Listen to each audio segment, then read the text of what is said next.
Jamais nous avons été donc confrontés à une situation qui soit aussi complexe, difficile. C'est d'abord une crise économique, puis crise financière, 2007-2008. À partir de la fin 2009, l'activité redémarre. 2010, on est jusqu'au mois de mars 2011 assez confiant. Et puis, premier choc majeur, la discussion sur le plafond de la dette américaine, ce plafond en gros 14 000 milliards de dollars, qui doit être négocié entre le Congrès et le président. Le refus est absolu. Obama revient sur ses positions. 3 semaines après, Standard & Poor's décide de dégrader la note. On est rentré dans une ère d'irrationalité sur les marchés financiers dont vous souffrez tous.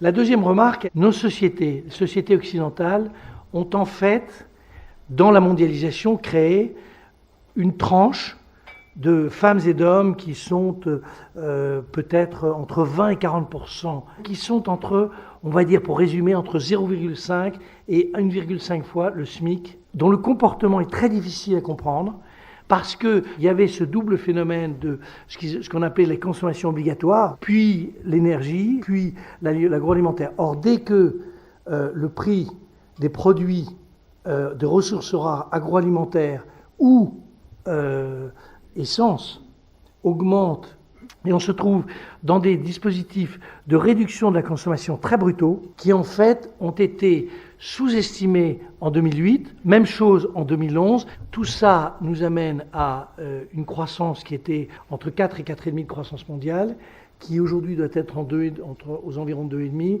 qui continue à ralentir, et l'année 2012 sera une année très difficile. Donc c'est la deuxième erreur.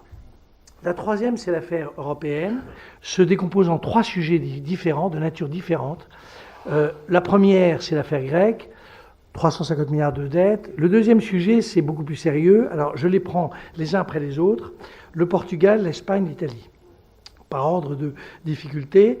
Et à mon avis, ce sont des problèmes qui sont en voie de résolution. Le Portugal, il est complètement désindustrialisé. L'Espagne pose le problème que nous allons tous avoir de nos problème de marché de l'emploi, mais pas de problème de besoin de financement.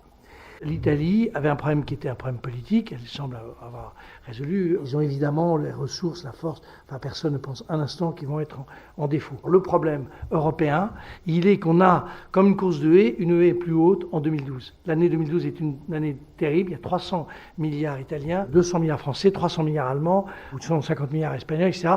Le tout fait proche de 1 000 milliards d'euros. La solution française consistait à dire, j'ai un fonds européen, je vais le transformer en banque, j'ai un effet de levier, donc j'emprunte comme une banque. Ça me donne la force de frappe qui correspond au passage de 2012.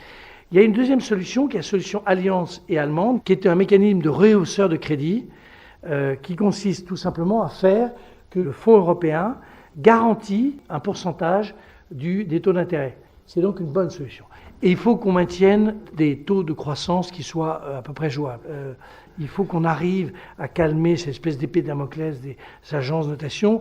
Le fait est qu'on ne peut pas demander à un pays qui est en train d'essayer de se sortir de la situation dans le jour même de le commencer à le noter et de le dégrader. Si on arrive à mettre en place ce fonds européen, on va bien s'en tirer. Il faut qu'on fasse une vraie coopération. Nous sommes tous en train de réduire nos déficits. Il faut le faire de manière coordonnée, intelligente. Côté France, et je terminerai sur une note optimiste, on a 2 atouts majeurs. Un premier atout, c'est qu'on a une jeunesse formidable. On a un deuxième atout, c'est qu'on a on a 300 milliards d'épargne annuelle. Et moi, je plaide pour qu'on favorise fiscalement, massivement l'épargne de long terme, parce que nous avons besoin d'un grand emprunt chaque année. Le financement de l'industrie et de l'économie française, c'est le problème numéro 1. Il ne se fera ni par l'État, ni par le système bancaire. Il se fera par l'épargne des Français.